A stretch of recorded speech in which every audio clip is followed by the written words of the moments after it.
Imagine waking up tomorrow and every hair on your body is gone.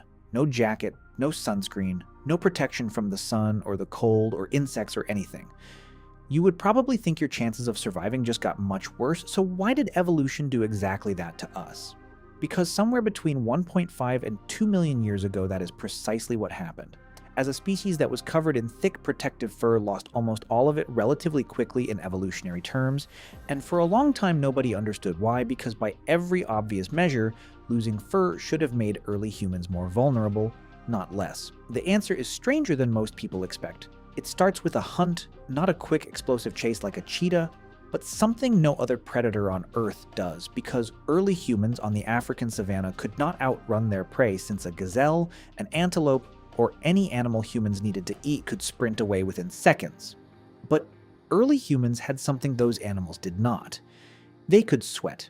And not the light sweating most mammals do, because humans sweat at a rate almost unique in the animal kingdom, up to 2 liters per hour in extreme heat, which is not a side effect of exercise, but one of the most sophisticated cooling systems in nature, keeping core body temperature stable during prolonged physical activity in conditions that would overheat almost any other animal. A gazelle can sprint, but it overheats within minutes of sustained running in midday African heat because its cooling system cannot keep pace with the heat generated by prolonged exertion, so it has to stop and rest and let its temperature drop before it can run again. A human does not have to stop. Early humans could track prey for hours across open savanna in brutal midday heat, the exact time of day when most predators were resting in shade, because their cooling system kept working while everything else failed, and eventually the prey would simply collapse from heat exhaustion. No claws, no fangs, no extraordinary speed, just the ability to stay cool while everything else overheated. Humans evolved one of the greatest cooling systems in nature, and there was just one problem. It could not work if we were covered in fur. Sweating only works if the sweat can evaporate, and evaporation requires direct contact between moisture and air, but thick fur makes evaporation almost impossible because it traps moisture against the skin and turns a cooling system into a heating system. For sweating to work the way humans needed it to, the fur had to go. And the bare skin was not a vulnerability but the price of the weapon, because early humans traded fur for the ability to outrun anything on the savanna, and that trade changed everything that came after. But losing fur immediately created a new problem.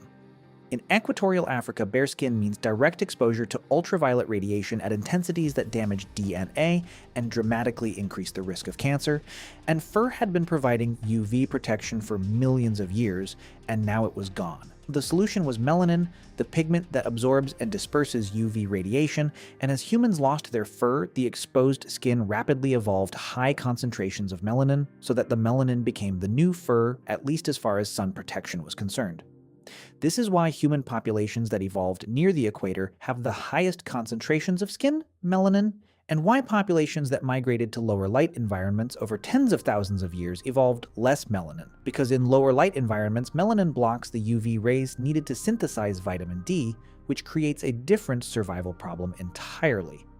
Human skin color is not random variation, but a precise calibration to the UV environment each population faced, made necessary entirely because an ancestor lost its fur to run faster in the heat. But one part of the fur never disappeared. The top of the head, and this is not an accident because the top of the head is the surface most directly exposed to overhead sun during midday, exactly when early humans were most active, so the hair on your head was retained specifically to shade the brain, the organ most sensitive to heat and most critical to the hunting strategies that made losing fur worthwhile in the first place. Your head hair exists to protect the most important thing inside it, and the rest of the fur did not entirely disappear either because it miniaturized, and the hair follicles that once produced thick protective fur are still there covering almost every surface of your body, producing a fine, almost invisible coating you can see on your arm in the right light, with the follicles still running the ancient program, but having turned the volume down to nearly nothing. Which means in a very real sense you are not hairless at all, but covered in tiny reminders of what your ancestors used to be. The next time you wipe sweat off your forehead, remember that you are using the same survival system that helped your ancestors outrun animals they could never catch. Every drop exists because millions of years ago fur became a disadvantage.